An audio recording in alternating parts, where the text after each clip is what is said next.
you a songwriter? Are you looking to turn your songwriting passion into a full-time gig? Whether you are just at the start of your songwriting journey or a seasoned industry professional, this show is made for you. Welcome to the Songwriter Show, bringing together songwriting news, interviews, and community. Now, welcome your host, Sarantos.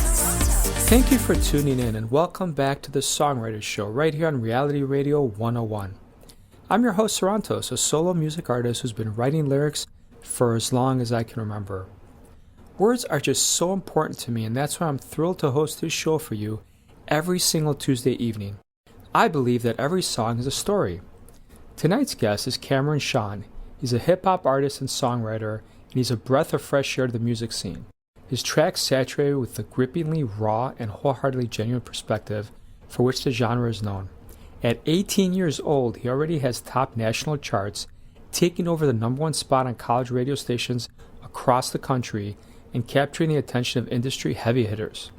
A quintessential voice of his era, he is living proof that determination and diligence can lead to the fulfillment of big dreams. And now, welcome this week's special guest. Welcome to the show, Cameron. How you doing, man? Thank you so much for having me. I'm doing very well.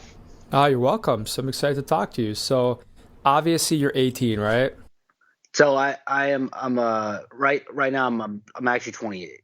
Oh, you're 28. Okay. Yeah. So when I was 18 was kind of when the whole rebirth happened. But as we talk about my story, I guess I took a pretty big hiatus from music. But 18 is when I really started doing it. But I would say professionally, actually, this year I kind of got a second chance at it, and things have finally changed. I guess when I was 18, I thought you just needed talent and good music. But as you know, Sarantos, it's there's a lot of factors in regards to getting to where you need to be in the industry. Yeah, that's so true, my friend. So tell us a little bit about what is your instrument? Is it voice? Is it lyrics? Is it what are you known for?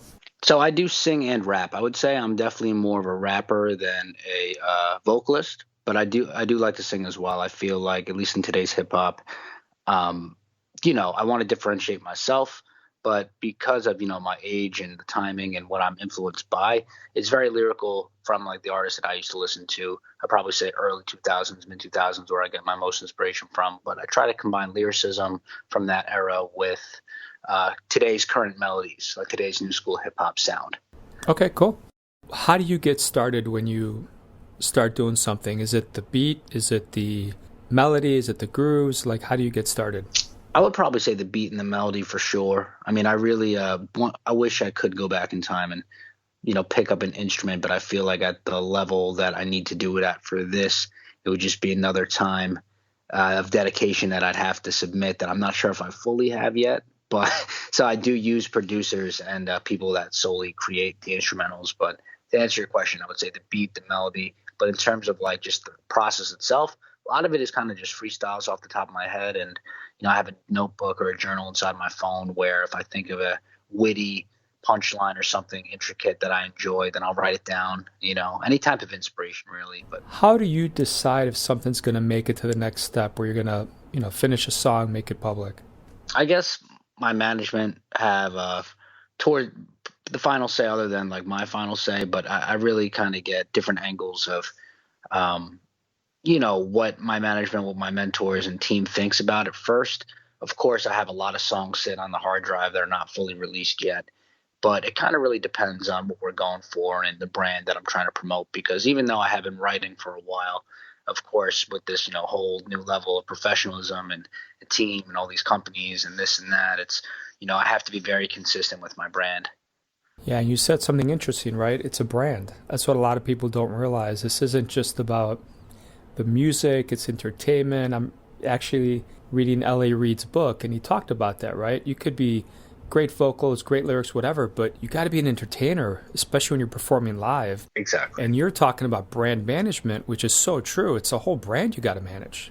Exactly. And back to what you just said, it's like, unfortunately, Sarantos, being just a good rapper or a great singer is not enough unless you're, Adele or, or Eminem or, not to say, I think for me, what always keeps me grounded is great as I think I am I always, because you need to have confidence, almost a false level of confidence to really, I feel like excel.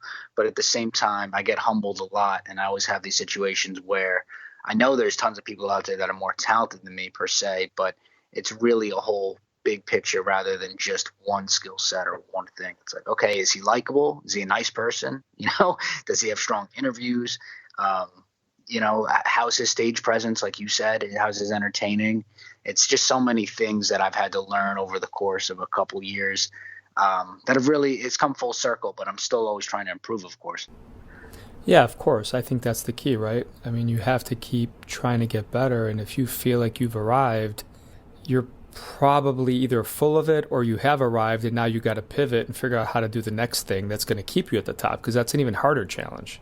Exactly. And because it's music, it's like relevancy is very, very fickle. It changes really fast. Music, all genres change really fast, just like sports, just like everything you've listened to from back in the day to now, it just keeps changing. So even though because I'm more lyrical, I wouldn't say I'm Eminem lyrical, but compared to a lot of the sound today, it's very different. It's like a nostalgic feeling from the old school, because there's like really a lot of content in terms of storytelling and stuff like that.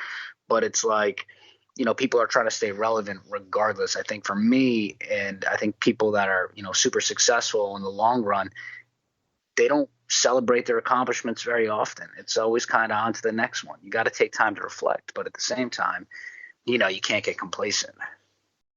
You really can't. And I think the one thing I've realized myself, which I'm sure you have, is it's going to take forever.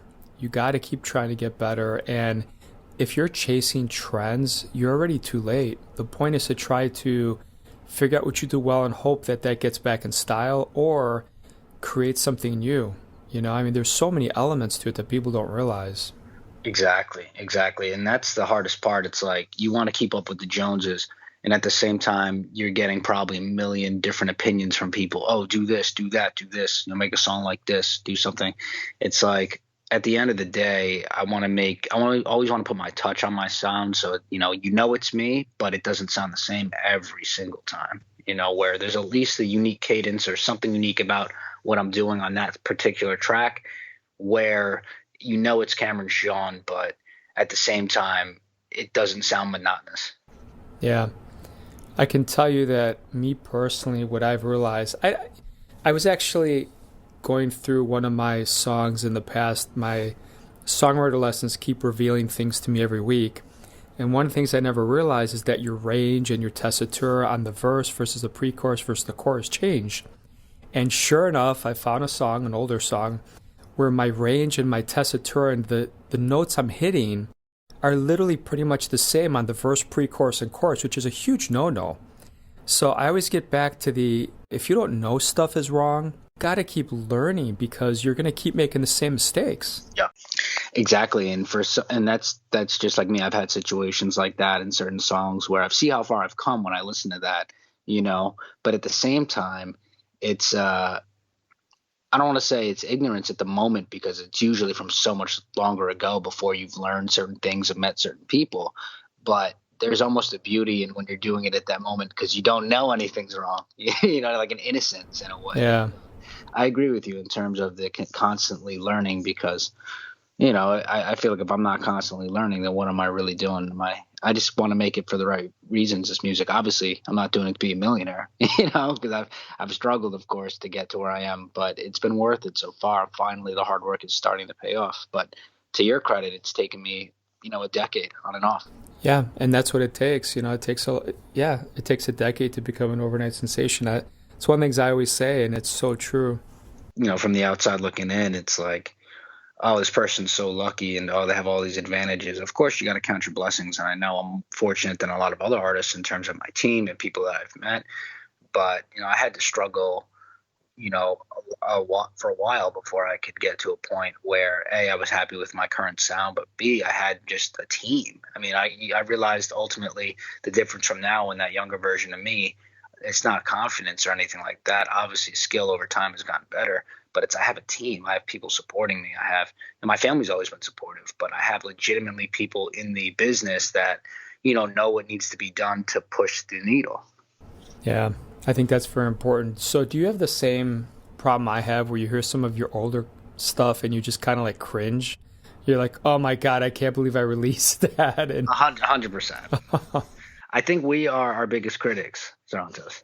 But in fairness, there are things that were significantly wrong with a lot of the stuff I put out, which I didn't know at the time, and now I do, and it just, like, part of me wants to just wipe out this whole the memories, you know, like half my songs, but then part of it is it's the story, and you know what, you get to see where I've been and where I'm going, I guess.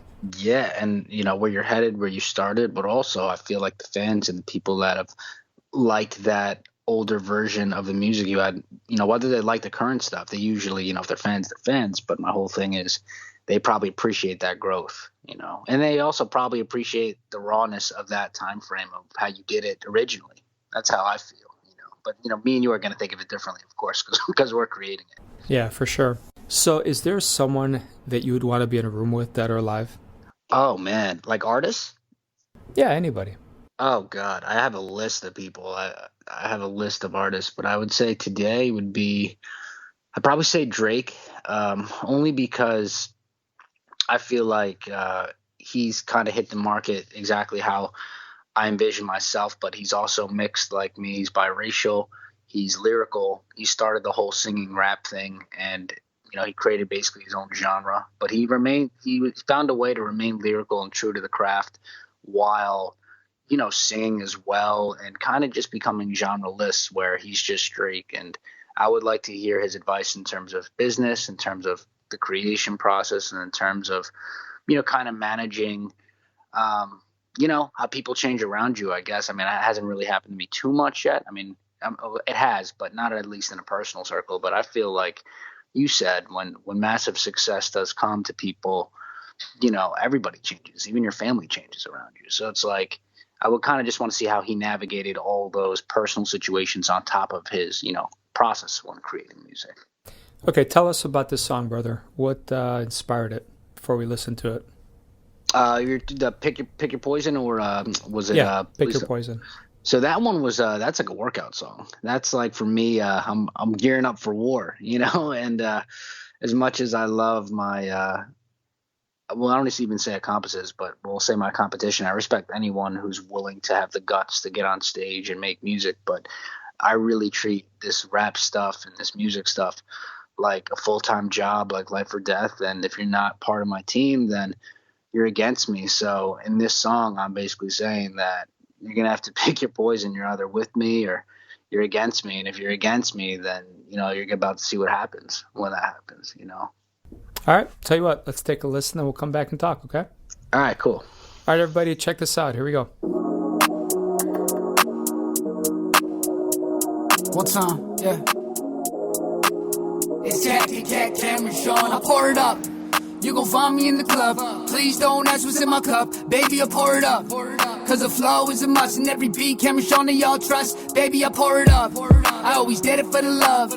Never based off of luck. Never based off of luck. For the time that they wouldn't let me in. They fucking with me now, but you weren't fucking with me back then. I'm pulling up inside the Bentley Bentayga. One day, today's the day you haters owe me Jamaica. Listen, rap comes easy to me, like a layup. I ball out like a sign of trade to the Lakers, they need me. Okay, shout out to LeBron though. Cause I'm the man inside the city, along with multiple others. Yo, we call that Killer Pronto. Spicy yellow dude, come correct with a verse. Like, hey, that's that great Poupon flow. Sharp like a blade that was made by a legend, Hattori Hanzo. I'm the leader of the squad of the gang. I be with my younger brothers, yo, they all just call me Lonzo. No struggle, no progress. You gotta learn to trust the process. Turn the crowd to a mosh pit. Why they always gotta talk? I pour it up. You gon' find me in the club. Please don't ask what's in my cup. Baby, I pour it up. Cause the flow is a must, and every beat, Cameron, Sean, they all trust. Baby, I pour it up. I always did it for the love. Never based off of luck. For the time that they wouldn't let me in. They fucking with me now, but you weren't fucking with me back then. I guess they mad that I'm on now. Peep the way that I respond now. I accomplished everything that I thought out. It's so weight, feeling like Drake, I'm so far gone now. To all my ladies, pour it up. All my fellas, pour it up. Y'all know where to find me. You can find me in the club. I pour it up. You gon' find me in the club. Please don't ask what's in my cup. Baby, I pour it up. Cause the flow is a must and every beat can be shown to your trust. Baby, I pour it up. I always did it for the love. Never based off of love. For the time that they wouldn't let me in. They f***ing with me now, but you weren't with me back then. Cause you gon' find me in the club. Please don't ask what's in my cup. Baby, I pour it up. Cause the flow is a must and every beat can be shown to your trust. Baby, I pour it up. I always did it for the love. Never based off of love. Never based off of love. For the time that they wouldn't let me in. They f***ing with me now, but you weren't with me back then. Weren't f***ing with me back then. All right, man. That's a cool song, Cam. Thank you for sharing it. No problem, Santos. Thank you for playing it. Yeah, that's awesome, man. You're welcome. So what do you have planned for the fans the rest of the year? At the moment, I'm dropping a bunch of singles. I'm really trying to expand my skill set. And I have a single dropping. It's going to be Thursday. It's called Crazy. I will have another single the following month called The Come Up.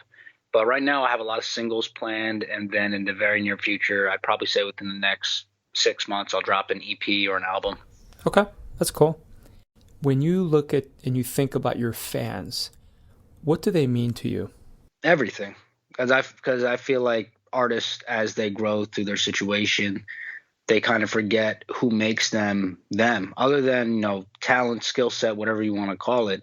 Without your fans, you're nothing. You need supporters. You need people that believe in you. And for me, the fans really, it's just people I want to relate to on just a unique level with the music, where whether they're happy, sad, going through something random, going through something serious, where they can relate to someone they don't even know personally and really feel like I'm talking to them, either I'm helping them, but it's just a different type of connection. But to me, the fans mean everything. What is your spirit animal? That's a good question, man. Part of me wants to get generic and say something like a tiger or a lion, because I have a lot of heart. But at the same time, I'd want to say an animal that can definitely turn it up in that state where if they feel threatened, the fangs will come out. But for the most part, pretty mellow. So, that's not really good because all the predatory animals are aggressive, but maybe like a wolf, because they have a team, their leader of a pack, it's all coordinated. They can be definitely vicious, but in a way, they're very elegant, at least from the outside looking in. What was the last movie that you watched that you enjoyed? In theaters, it would be Woman King. That was a really, really dope movie. Okay. How about streaming? Streaming movies. I'm not really too hip onto the movies. Can I give you a favorite movie all time? Yeah, sure. One of my favorite movies all time would be Dumb and Dumber with Jim Carrey. He's hilarious to me. Everything he does. That's a good movie. So it's so stupid. It's so funny. It's all right. We're guys. We're allowed to be stupid. Yeah, we're Dodgeball with Vince Vaughn. It's hysterical. What's the funniest thing that's happened to you on tour? Oh gosh. I would say I'll give you a stage situation, but I've had situations where, because through the come up, things they weren't always full blown professional and stage equipment and a runner and all these people coordinating a show for me, but in whether it was a talent show or like an amateur type of showcase, I've had situations where the music is either just stopped or there's a technical difficulty where it just got super awkward, and then I would just be freestyling with no music. But it usually turned out, I mean, the rhymes were always good, but the crowd reaction was always pretty positive. But of course, it's always me. This show is running perfect, and then here's Cameron Shaw on stage, and something happens where, why is his mic not working? So something like that, of course. What is the most interesting thing that's happened to you in the last decade? Oh, man. Interesting it's a good question, man. I mean, I always talk about this, but I guess I'd have to just use this one. But one of the reasons I go so hard and I work hard and write this music. And the reason I love to do it is my parents share one kidney. My dad gave his kidney to my mom, but the chances of that happening are extremely, extremely small with blood type and all those other factors. But my Caucasian European mixed father was a 1 out of 6 match for my mom, who was full Chinese. So I would say just the sheer chances of that were pretty spectacular. Cool. What, if you had 5 minutes left to live, what would you do? Probably jump out of a plane. Maybe jump out of a plane, or just do something completely wild that I could never see myself doing normally. Maybe bungee jump out of a plane. Because at that point, you're probably going to die by the time you hit the ground anyways. So I'd probably just do something completely outlandish. Okay. How would you rate your memory? That's actually one of my few good qualities, Santos. I would say 10 out of 10. 10 out of 10. Okay. Except for, like, it's very selective, though. Like, I can't remember what I ate for breakfast, but I could remember what somebody said to me 5 years ago at a specific moment because it struck a nerve or because it was just super awkward. Yeah, I can remember something like that. So, last question of the night for you. What is your favorite go-to food, comfort food? Chicken wings. I would say chicken wings. Fried chicken wings, spicy for sure. Nothing wrong with that, my friend. All right. Give us your socials, your website. Where can people buy and stream your stuff? So you can find my website at CameronShawMusic.com. On social media, it's Cameron Shaw Music, one word. Sean is spelled S-E-A-N, like Sean Connery, how he spells it. And the music would be Spotify, Apple Music, all streaming platforms at Cameron space Sean, S-E-A-N. Okay, perfect. So I want to thank you so much for being on the show tonight, man. It was an absolute blast, and love to have you on again anytime. Thank you so much for having me, man. I really appreciate it, and I wish you the best. Hopefully we get to do this again. Yeah, you too, my friend. So to any listeners out there, thank you for spending a little bit of time with the two of us. Thank you so much for listening, and we both hope your unique story gets heard around the world. My name is Sarantos. Please join me every Tuesday night to hear other amazing artists share their fascinating behind-the-scenes stories right here at the Songwriter Show on Reality Radio 101. Have a great night, everyone. I love you guys.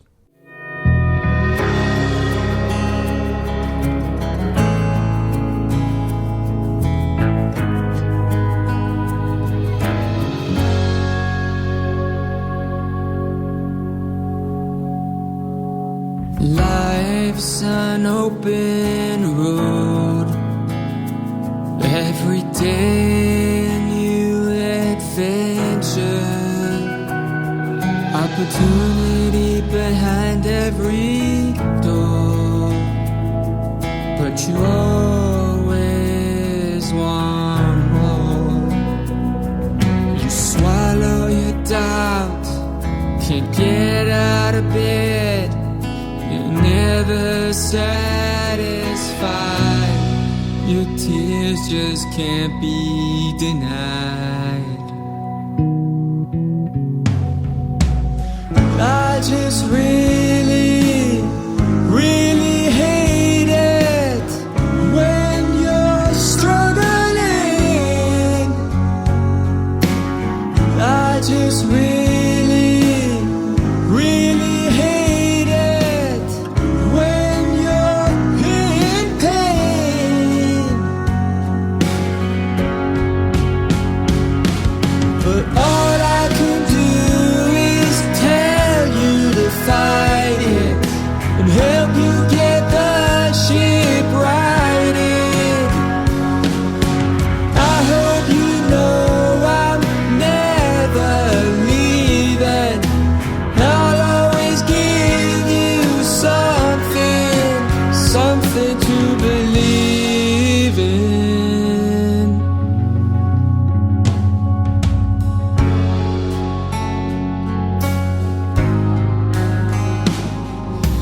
We get past the night. We've been here before. Sometimes we waste the good days, and we don't want the same old cliches. Just be who you are. It's what the world needs.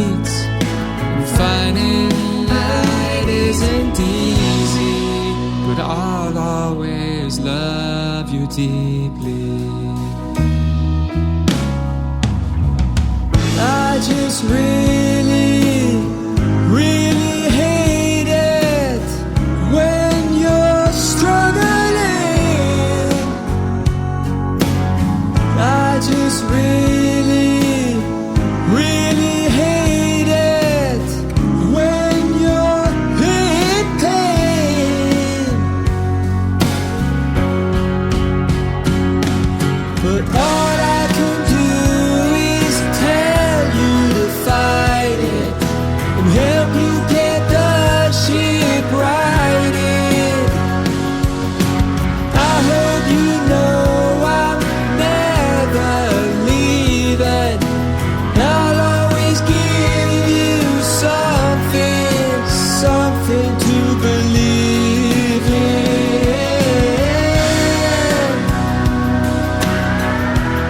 Something to believe in. Something, anything, something.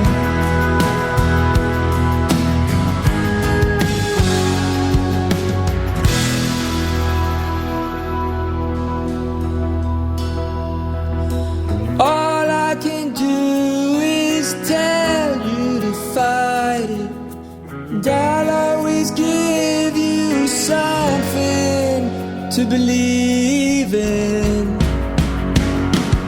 And all we can do is tell you to fight it and help you get the ship righted.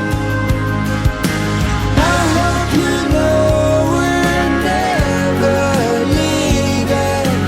We'll always give you something, something to believe in.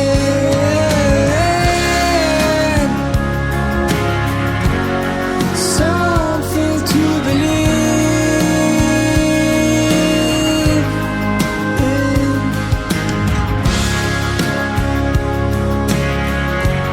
Something to believe in. Something to believe in.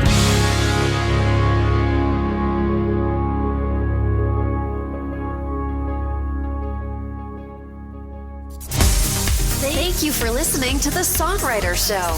To keep the momentum going, head over to www.songwritershow.com and join our free music community of artists, songwriters, and producers. That's www.songwritershow.com.